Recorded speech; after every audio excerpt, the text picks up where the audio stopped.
नमस्कार दोस्तों, कैसे हो? आई अच्छे होंगे। आपके अपने चैनल बीएन स्टडी फन पर मैं आपका हार्दिक स्वागत करता हूं। आज के इस वीडियो में बात करेंगे बीएससी फर्स्ट सेमेस्टर जूलॉजी का टॉपिक है समसूत्री विभाजन यानी माइटोसिस क्या है। बहुत ही मोस्ट इम्पोर्टेंट क्वेश्चन है और ये एक बार 2021 और 22 के एग्जाम में आ भी चुका है, तो मोस्ट इम्पोर्टेंट क्वेश्चन है, तो टिक लगा लीजिएगा और ध्यान से अपनी नोट में कॉपी कर लीजिएगा। ठीक है, तो चलिए करते हैं वीडियो को स्टार्ट। और यदि आप हमारे चैनल पे नए हैं तो चैनल को जरूर सब्सक्राइब कर लीजिएगा और यदि आपको इसकी पीडीएफ चाहिए तो आप हमारे टेलीग्राम चैनल पे जुड़ सकते हैं, जिसकी लिंक मैंने इस वीडियो के डिस्क्रिप्शन में डाल दी है। तो चलिए करते हैं वीडियो को स्टार्ट। सबसे पहले इसकी खोज के बारे में बात करेंगे। तो माइटोसिस की खोज पादप कोशिकाओं में स्ट्रॉसबर्गर ने 1875 में की थी, जबकि तंतु कोशिकाओं में सर्वप्रथम डब्ल्यू फ्लेमिंग ने 1879 में माइटोसिस का अध्ययन किया था।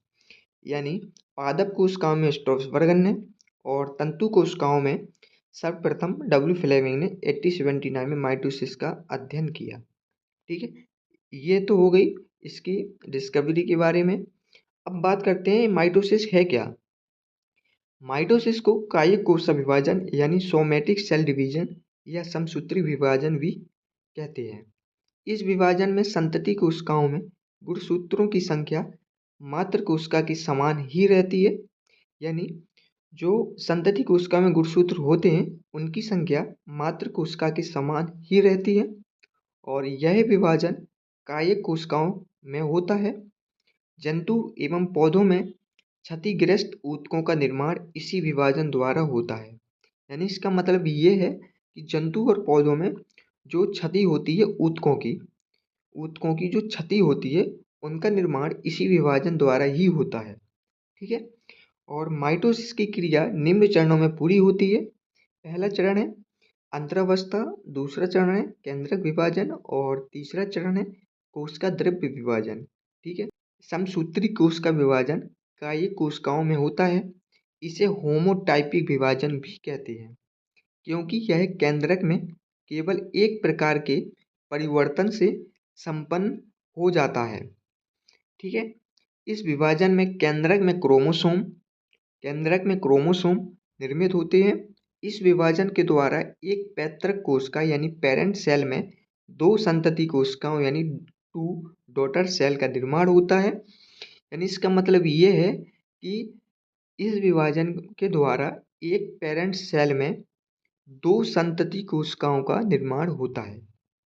ठीक है, और जो एक दूसरे के समान होते हैं, जो एक दूसरे के समान होने के साथ साथ पैतृक कोशिका के समान भी होते हैं। इस कारण इस विभाजन को हम आइडेंटिकल डिवीजन भी कहते हैं।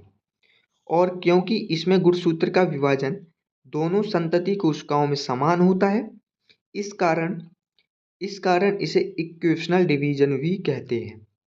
यानी गुणसूत्र का विभाजन दोनों संतति कोशिकाओं में समान होता है, इस कारण इसे हम इक्वेशनल डिवीजन भी कहते हैं।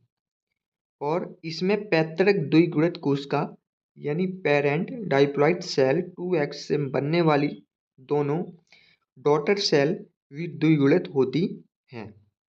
ठीक है, आई होप आपको इतना समझ में आ गया होगा। अब बात करते हैं इसके डायफ्राम की।